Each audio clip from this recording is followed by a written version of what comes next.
کسی را سخت میرسد نمیرسد، طبیعت کسی را راست میگیره نمیگیره، این شریعت های، این قانون خدا های. اجازت نمیده ما را که ما موسیقی گوش کنیم. حکمتی را خدا میدونه. ولی ببینید خدا میگه خوگا نخور. گردی خوگ در امروز بحث مناظره بسیار، چرا خوگا نخور؟ پورا حکمت خدا میدونه. چرا خوگا نخورید؟ خدا میگه شیر نخورید، خرس نخورید، پلنگ گوشت نخورید. حکمتاش خدا میدونه. برای چی ما اینها را نخوریم؟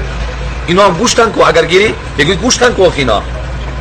ولی خدا برای بنده که مهربان است میداند چی چیز برای ما ضرر داره، چی چیز برای ما فایده داره.